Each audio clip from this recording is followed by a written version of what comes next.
Greetings, this is Griff Ruby with part 7 on my series, Sedevacantism, the Catholic Perspective. Picking up where we left off, as I've just described, as Lumen Gentium having decreed into existence this new parallel organization that is no longer to be identified with the Church, that portions of it would be subsisted in by the Church and portions not, and portions of the Church would subsist elsewhere. So what is this Vatican organization as an organization? Well, it's not the Church, it's something else. Being something else, it is no longer bound to all the truths, all the commitments, all the promises that God made the Church, and all the authority too, I might add. It has none of those things. And people perceive that almost right away.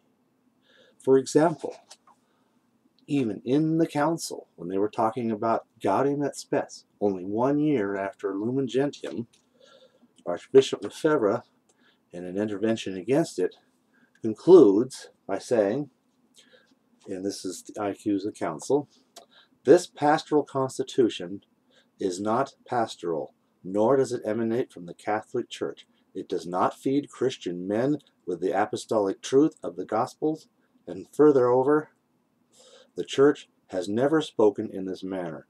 We cannot listen to this voice because it is not the voice of the bride of Christ. This voice is not that of the Spirit of Christ. The voice of Christ, our shepherd, we know. This voice we do not know. The clothing is that of sheep, but the voice is the voice not of the shepherd, but perhaps that of the wolf. And yet they went ahead and promulgated it anyway, which the Catholic Church could never do and never has done. But this new doppelganger organization, already increasingly doing what it can to distance itself from the Catholic Church, promulgated that and a whole lot of further nonsense. Before long, they started changing their liturgy. Indeed, so much was happening even by the end of 1964 that this is when you had Eric van Santham, who founded Una Voce, which was far more hardline in those days than the more motuarian, indultarian sort of flavor it had under Michael Davies. You had Father Gromer de Paul founding what he called the Catholic Traditionalist Movement, which was the movement back to faith, of Catholics back to faith. You know, they had already drifted by that point, that they realized they needed to get to the core of what it was to be Catholic. So they were seeing it right away. The Church was distinct from the Vatican organization, which sadly many mistake for the Church, but it's a mistake. They wandered off in its own direction more and more, and as it did, it became more and more different. But what about those in it at the time who refused to be a part of this? They stayed by what they knew. There were those who kept the classic liturgy. You know, those priests who continued to say the Mass, those bishops who did the same, those laity who, when their own parish priest started going with the new thing, transferred to other parishes where there wasn't the new thing, however far that meant. There were people who kept the faith in all its way, who continued to go by the old solid catechisms, not these new circles of family and unity and community yada yada rubbish that you find today. They had real catechisms that they went by, that they really believed, and they sought for the real Mass. And if ultimately they couldn't find it, and until they could find it again in tradition, they prefer not to go anywhere but keep it to themselves until they learn where it exists. Those people kept their faith, and others, having gone along with the new direction for a while, because they thought they had. They were following people who, in any other circumstance, they should have been able to follow without having to worry. So one can hardly blame them for sincerely getting swept along with it. But at some point, as it became increasingly different, they kind of said, no, something's wrong here.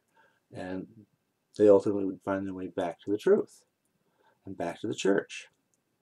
That's the only real movement there is back to the Church. The traditional, we talk about traditional movement. My book, The Traditional Catholic Movement, the guide. You see, it is a movement from those who had gradually been siphoned off into this other religion, moving back to the truth of the Church at various times in their lives.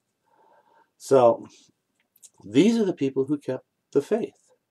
And as I pointed before, there are a variety of communities, some of them with various different opinions about what sense to make of the current situation, and some of them even continue to exist in little corners of that organization where little pockets of Catholicism were tolerated. You see, the people there, the ordinary parishioners there, and even in many cases the priests there, weren't trying to drag people into that new religion. They were trying to keep Catholicism alive in what is increasingly becoming a non-Catholic organization. Some of them, anyway. You know, God will know the wolves and the sheep, but I believe that there are many there who were real Catholics. I think there's still some there now.